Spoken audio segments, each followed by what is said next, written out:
ஆன்மீக நண்பர்கள் அனைவருக்கும் அன்பு கலந்த வணக்கங்கள். இன்றைக்கு நாங்கள் ஆன்மீகம் சம்பந்தமான பதிவில் பார்த்தீங்கன்னா, முன்னோர்களின் ஆசீர்வாதத்தை பெற உதவக்கூடிய தீபம் என்னன்னு சொல்லி பார்க்கலாம் வாங்க.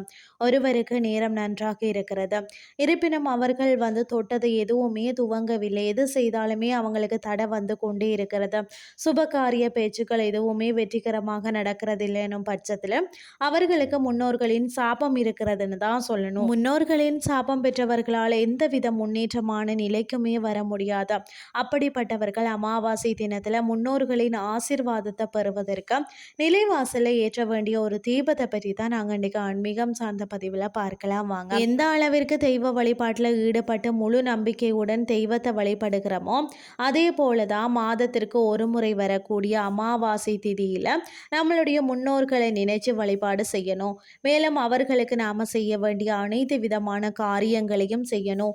முன்னோர்கள் யார் என்று தெரியாது என்பவர்கள் கூட இந்த வழிமுறையை பின்பற்றினால்தான் முன்னோர்களின் சாபம் முற்றிலும் நீங்கி அவர்களின் அருளை பெற முடியும்.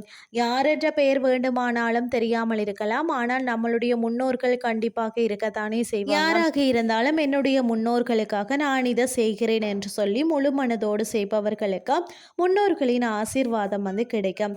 இன்றைய அவசர உலகில் பார்த்தீங்கன்னா பலரும் வேலைக்கு செல்வாங்க. அப்படிப்பட்டவங்க அமாவாசை தேதி வரக்கூடிய நாளில் முன்னோர்களுக்காக சிறப்பாக சமையல் செய்கிறது அல்லது படையல் வைக்கிறது அல்லது திதி கொடுக்கிறது, இது போன்ற எந்த காரியத்தையுமே அவங்களால செய்ய இயலாத ஒரு சூழ்நிலை இருக்கும். இப்படி முன்னோர்களுக்கு உரிய எந்த காரியத்தையுமே செய்யாமல் இருந்தோம்னு சொன்னால் அதனால் பார்த்தீங்கன்னா நமக்கு முன்னோர்களின் சாபம் ஏற்படத்தான் செய்யும். இந்த சாபம் நமக்கு ஏற்படாமல் இருக்கவும் முன்னோர்களின் அருள் பரிபூர்ணமாக கிடைக்கவும் பார்த்தீங்கன்னா முன்னோர்களை நினைச்சு ஒரே ஒரு தீபத்தை நிலைவாசலை ஏற்றி வைத்தாலே போதும். இந்த தீபத்தை பார்த்தீங்கன்னா ஜூன் மாதம் 25ஆம் தேதி காலையில் எப்போது நீங்கள் எழும்புறீங்களோ அப்பொழுது கூட நீங்கள் முகம் கை காலை கழுவிட்டு வீட்டு நிலைவாசலுக்கு வெளியில் ஏற்றணும். இந்த தீபத்திற்கு நல்லெண்ணெய் தான் பயன்படுத்தணும். நம்மளுடைய நிலைவாசலை எந்த திசை பார்த்து இருக்கிறதோ அந்த திசையை பார்த்து தான் இந்த தீபத்தை ஏற்றணும். இந்த தீபத்திற்கு அருகிலேயே சுத்தமான டம்ளரில் நிறை கூட தண்ணீரை வைக்கணும். மேலும் இதோடு ஏதாவது ஒரு இனிப்பு பொருளையும் ஒரு சிறிய கிண்ணத்திலேயோ அல்லது அகல் விளக்கிலேயோ அல்லது தட்டிலேயோ நீங்கள் வைக்கணும்.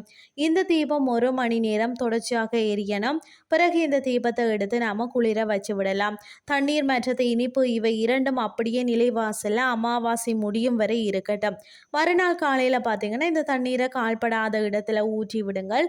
அந்த இனிப்பு பொருளை எறும்புகள் இருக்கும் இடத்துல போட்டு விடலாம். இந்த முறையில் பார்த்தீங்கன்னா நாம செய்வதன் மூலம்தான் நம்மளுடைய வீடு தேடி வரக்கூடிய முன்னோர்கள் இதை மனதார ஏற்றுக்கொண்டும் நமக்கு அருளாசி புரிவார்கள். நம்மளால் இயன்ற பொருட்களை பிறருக்கு தானமாக கொடுக்கறதன் மூலம் கூட நம்மளுடைய கர்ம வினைகள் நீங்கும் என்பது உண்மை. அதே போல் ஒவ்வொரு அமாவாசை திதியிலையும் பார்த்தீங்கன்னா முன்னோர்களை நினைச்சு நாம செய்யக்கூடிய காரியம் நம்மளுடைய வாழ்க்கையில பெரிய ஒரு முன்னேற்றத்தை உண்டாகும் என்ற தகவலையும் கூறிக்கொள்கிறேன். இன்றைய ஆன்மீகம் சார்ந்த பதிவு உங்களுக்கு பிரயோசனமாக அமைஞ்சிருக்கும். இதே மாதிரி இன்னும் மற்றொரு ஆன்மீகம் சார்ந்த பதிவோடு உங்களை சந்திக்கிறேன். நன்றி.